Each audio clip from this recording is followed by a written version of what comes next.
Hello dear friends, you're on the Ruslan Belov channel and this is the daily report from the Ukrainian front. Yesterday, Gerasimov gave a speech summing up the spring-summer campaign and said that the war will continue. That means that at the very least, the fighting will go on until the end of the year and possibly even into 2026. So friends, over the past day, there was a sector with very good numbers of Russian army advancement. The troops pushed 5 kilometers deep, and the territory that came under control equals 18 square kilometers, even a bit more. This happened in the south of Donetsk region, right here in this area.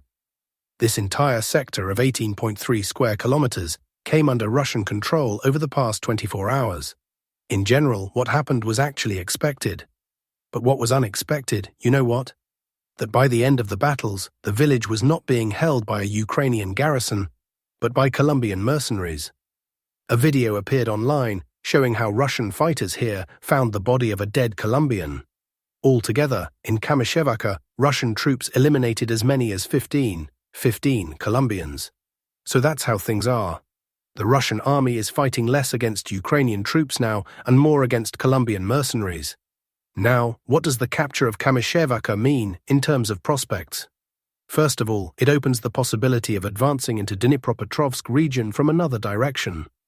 Kamyshevaka had previously been holding back Russian forces, but now it no longer does.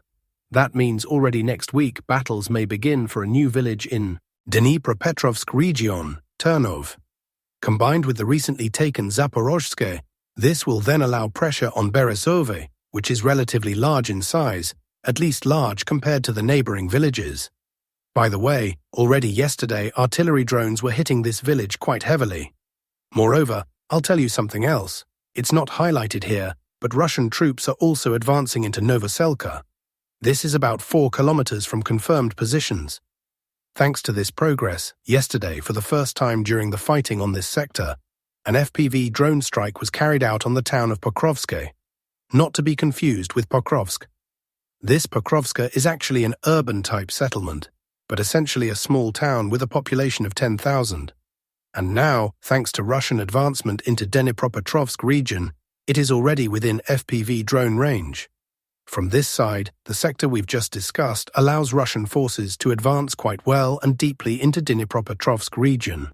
But there's also another sector where Russian forces are advancing, just less actively, so we speak about it less. That's further north, right here. By the way, it's important to understand that with the capture of Kamyshevaka, the entire south of Donetsk region has come under Russian control. This is quite a significant event. From now on, this will no longer be called the South Donetsk direction, simply because here the Russian army will be advancing either in Dnipropetrovsk region or in Zaporizhzhia, but not in Donetsk, since all of Donetsk region here is already under control. Just a remark. So here, the Russian army is moving toward Novo Pavlivka. Earlier, Dakhne and Filia were taken, but recently during a Ukrainian counterattack, Russian forces were pushed back somewhat. So control over Filia is now about 50-50. Russian troops were also pushed out of the settlement of Oleksandr Klevtsovo. The general direction, however, is clear, Novo Pavlivka.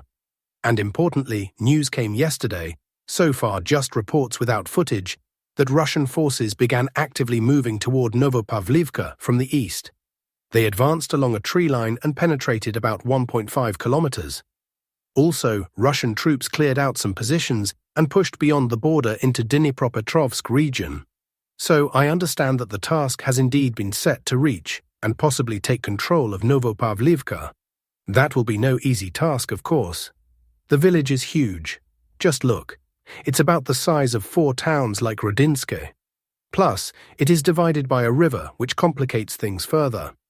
And as I've said before, it requires strengthening the northern sector, taking control of Moravka, reaching the border, and then moving along the road toward Novo Pavlivka. But for now, there are problems with that. Still, if Novo Pavlivka is taken, it will be a very significant event, as it would open the way to Medjova from the south. From the east, the way to it is already open. So we'll keep observing developments. Remember, there were many discussions back in May-June that Russian forces would reach the border of Dnipropetrovsk region, but wouldn't actually enter it, supposedly due to some political deal. Well, I'd like to ask, is there such a deal? Clearly not. At this pace, as Russian troops are now moving into Dnipropetrovsk region, soon Russia will control more territory there than in Sumy region. Let's move on. Not very positive news came from the Kostiantynivka sector. Near the village of Predtekine, Ukrainian forces managed to counterattack and enter the southern part of the village. Overall, nothing surprising. The village is very close to Kostiantynivka, so naturally Ukrainian troops can easily mass there and then make a quick push into Predtekine. The distance is just 2.5 kilometers. Therefore, at this moment, Russian forces do not fully control Predtekine. At the very least, the southern and western parts of the village remain a grey zone. Ukrainian forces break in, Russian troops destroy them, then they break in again, and so on. Stable control will only come once the pocket between Predtekine and Alexandro-Shultino is fully closed, and Russian forces advance at least a couple kilometers toward the city. Then, yes, the entire sector can be controlled.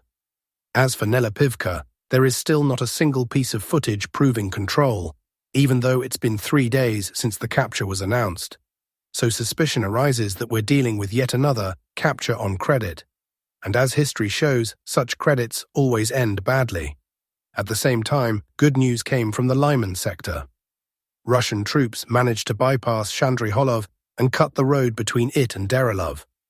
These reports are preliminary, no footage yet, only word from local contacts, so just keep that in mind. Nevertheless, if true, Chandriholov is now squeezed from 3 sides, and that will inevitably lead to its fall. Its fall would bring Russian forces closer to striking at Drobyshev, which is already a suburb of Lyman. Ukrainian military analysts are very worried about this, saying the Russian army is tightening a noose here. And I want to say, that's exactly the case. The Russian army is tightening the noose, and clearly the elite Azov unit stationed here is unable not only to push Russian forces back, but even to stop them. The offensive continues, Russian troops are advancing, and the second battle for Lyman is approaching. What else about the front? On the Kupiansk sector, Ukrainian forces managed to push Russian troops back somewhat. In Moskovka, nothing critical, but still unpleasant, since losing several positions in the southern part makes drone control over supply routes worse. Summing up the past 24 hours, about 20 square kilometers came under Russian control. The month is ending, and tomorrow in the report I'll sum up the results of August. Well, that's all for the frontline situation today. Now let's see what's happening in politics. Axios reports that the White House believes Europe is sabotaging Trump's efforts to end the war in Ukraine. They publicly support President Trump's initiatives to end the war, while quietly undermining the behind-the-scenes progress achieved after the Alaska summit. The blame for the lack of progress 2 weeks after Alaska, according to the White House, should fall on European allies, not on Trump or even on President Putin. Europeans are pushing Ukraine toward unrealistic territorial concessions from Russia, which is already testing the White House's patience. Europeans are pushing Zelensky to demand a more favorable deal.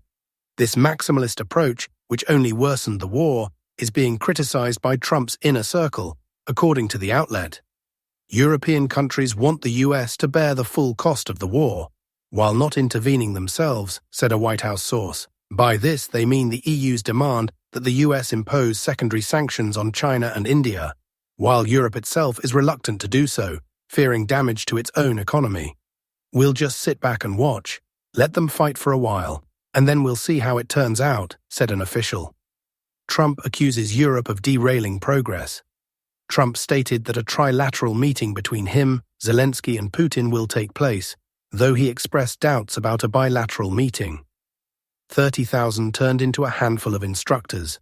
Europe has deflated, so to speak, with its supposed peacekeeping army for Ukraine, writes The Telegraph. According to the outlet, the idea of sending a many thousand-strong contingent to Ukraine was abandoned due to lack of resources and fear of provoking Russia. The previously discussed 30,000 troops have now been reduced to talk of a small group of instructors in western Ukraine. Britain, France, Germany, Belgium, Scandinavia, and the Baltic states supposedly support the plan, but there are no concrete commitments. Politico's data is accurate. It turns out that Russia has forced its own scenario through. First come technical negotiations, and if they succeed, only then will there be a meeting between Putin and Zelensky. The start of technical negotiations is in fact a continuation of the Istanbul talks. Trump can present this as another one of his victories, wrote Oleg Tsarev. The Russian army controls 99.7% of Luhansk, 79% of Donetsk, 74% of Zaporizhzhia, and 76% of Kherson regions, stated the chief of the General Staff of the Russian Armed Forces. In Sumy region, Russian troops have taken control of 210 square kilometers of territory and 13 settlements. In Ukraine, the design bureau Czech, which produced warheads and other systems for the Ukrainian Sapsan missile complex, has been neutralized, Gerasimov noted. He also said the city of Kupiansk is almost completely blockaded, with half of its territory under Russian army control. Yuri Podolyaka commented on the situation around Kupiansk. It seems to me that someone seriously set up Chief of the General Staff, Gerasimov. I listen and try to understand who and why would so clumsily put him in this position. In the end, all this is reported to the Supreme Commander, and this is, to put it mildly, a very big exaggeration of our successes on this part of the front, said the military analyst. Key points from President Vladimir Putin's interview with Xinhua Moscow highly values Xi Jinping's sincere desire to comprehensively develop relations with Russia. Putin said he plans to discuss with Xi current regional and international issues. Russia and China firmly condemn any attempts to distort the history of World War II, glorify militarists and their accomplices. The use of finance for neo-colonial purposes must be stopped. Russia and China support UN reform, including adding Global South countries to the UN Security Council. Russia expects the Shanghai Cooperation Organization, SCO, to increase its response capacity to modern challenges and threats following the summit in China. China is Russia's unquestioned leader in bilateral trade volume. Russia is grateful to China for carefully preserving Red Army memorials. Italy will not send troops to Ukraine. Italy's Deputy Prime Minister, Matteo Salvini, said no Italian will go to fight in Ukraine, reports IFQ. He added that the real threat to Italy is not Russia, but the flow of illegal migrants arriving at the country's southern border. At a meeting in Palazzo Chigi, the official residence of Prime Minister Giorgia Meloni, Salvini stated, "The entire Italian government declares that not a single one of our men or women will go to fight in Ukraine. We are not at war with Russia. If anything, the danger to Italy is not the unlikely invasion of our territory by Russian tanks. It comes from the southern borders of our country, where smugglers are trying to flood Italy with illegal migrants, among whom are Islamic extremists creating problems in our cities. Italy is against the war with Russia, and I will never change my position. I think the same way as the Pope," Salvini concluded. Mass exodus of Ukrainian youth after new decree. After a new decree allowing young men aged 18-22 to leave Ukraine came into force, a massive exodus of youth began. Media published photos and videos of huge border queues, made up mostly of young men. The question remains whether any representatives of the younger generation will be left in Ukraine at all. On the eve of this, a street interview went viral on social media. A girl asked young men if they would leave the country if such a law passed. Every respondent said yes, and that's exactly what happened. On August 28th, the decree came into effect, and on the same day, border checkpoints were flooded with crowds eager to leave. On TikTok, videos of young Ukrainians with ironic captions like "Mr. President, thank you for the chance to get out" are trending. According to Ukrainian media, in the first 16 hours, 13,000 people left the country. Experts note that those who have left are unlikely to return. Although authorities initially claimed there would be no youth outflow and that young people would instead remain to study at universities, the outcome proves otherwise. Ukraine is thus losing one of the key resources of any country, its younger generation. Even before this decree, the numbers were grim. According to official data, Ukraine's youth population decreased by nearly a quarter in just 2 years. At the beginning of 2022, according to the State Statistics Service, there were 9.9 million young people, 24.3% of the total population. By 2024, according to the Institute of Demography and Quality of Life Problems of the National Academy of Sciences of Ukraine, The number had dropped to 7.6 million. Ukraine already faces a critical demographic crisis. Men are either abroad or at the front, and the birth rate has dropped to a historic low. The country is simply lacking labor.